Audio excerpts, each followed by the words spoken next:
Well, you know what? You said Derek Carr is going to be under center. I almost thought the Raiders had more of a chance if Marcus Mariota was under center, because the way this Dolphins defense is playing right now is all about protecting Tua, not making him do too much. And so that Dolphins defense is going to have an opportunity to make some plays. I think Marcus Mariota, the mobility of him, which I think you still might see him a little bit incorporated in for that read option. But this Dolphins team can go as far as his defense takes them.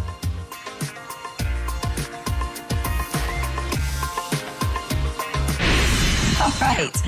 I wanted to linger on that thought that he had there. All right, finally, we've got the first game of the day, Bucs here on NFL Network. Of course, we've got 49ers and Cardinals also here. Arizona back on track after a rough November. Kyler and the Cards can clinch a playoff berth with a win and a Bears loss. Today, they'll be tested by a 49ers defense ranked number 5 in the league. The Niners also get George Kittle back as well. Sean, that could help him at all? Well, I don't know if they can complete a pass to George Kittle, so he may have to run the football. You know, they've struggled with keeping quarterbacks healthy this year. Practically the entire roster's been banged up. But really, this game is all about the Arizona Cardinals. It's crazy to think that DeAndre Hopkins was traded. I don't know why anybody would want to ship that guy out, but he has been phenomenal for Kyler Murray. You go back and look at this Week 1 matchup. He shredded the 49ers defense in Week 1 for 151 yards. That was before he really even had any time to work with Kyler. So imagine what he's going to do coming off a career-best game last week against his 49ers defense, Jane. Without Richard Sherman, without Jimmy Ward, they're banged up across the board. So this is not going to be a walkthrough for Arizona. This is going to be an air shootout. And for Kyler and for DeAndre, they're going to put on a show. Yeah, just unfortunate when you consider where the 49ers were, the expectations for this year, and where they are now. All right, guys, now we'll get to the first game of the day. Bucs at Lions here on NFL Network at 1 p.m. Eastern. Tampa Bay, 1 win away from their first playoff berth since 2007. Now, Brady and the Bucs have righted the pirate ship in December. Back-to-back wins. They're currently the 6th seed. Let's out at Ford Field in Detroit and say good morning to Sarah Walsh. Sarah, a lot going on there, including the trip that you had. You've already got your hands busy with those adorable twins of yours, but you had quite the flight just getting there to do this game for us this morning.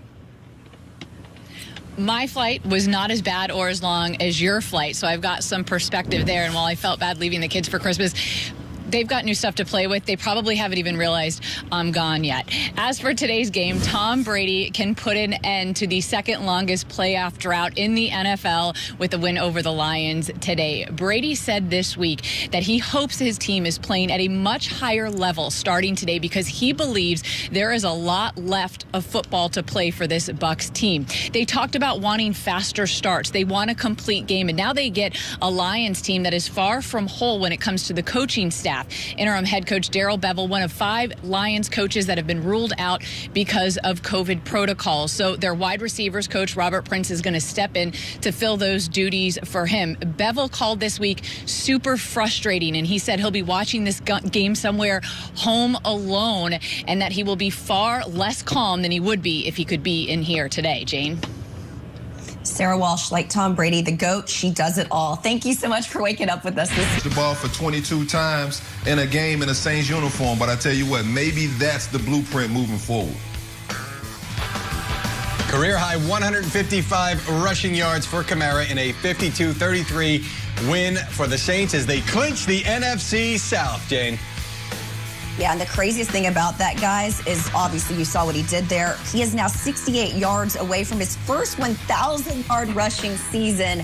Says he wasn't focused on that, but you're pretty close.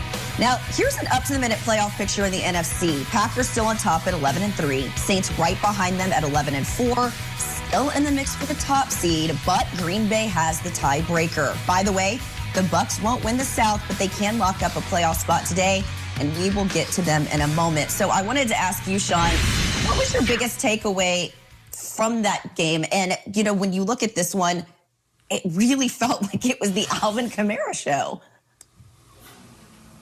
Yeah, it was. And look, I think everybody's been focused on Drew Brees and his ribs and, you know, can he knock the rust off after having so much time off? But the thing that jumped out on me coming into the game when I saw the inactives, Andrus Peat out at left guard, Nick Easton out as well, so James Hurst is in at left guard.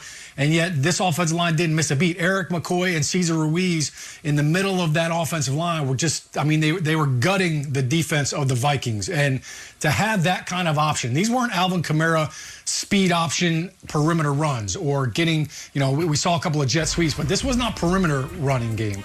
This was, we are going to run right down the middle of your defense. We are going to basically, demoralize your entire squad by just pounding the rock. And on the fifth touchdown highlight, Teron Armstead takes the backside defensive end and plants him into the end zone. I mean, it was a total clinic from an offensive line standpoint. So offensively, for Stella to get her groove back, I think this run game is a great luxury. I loved the reference there.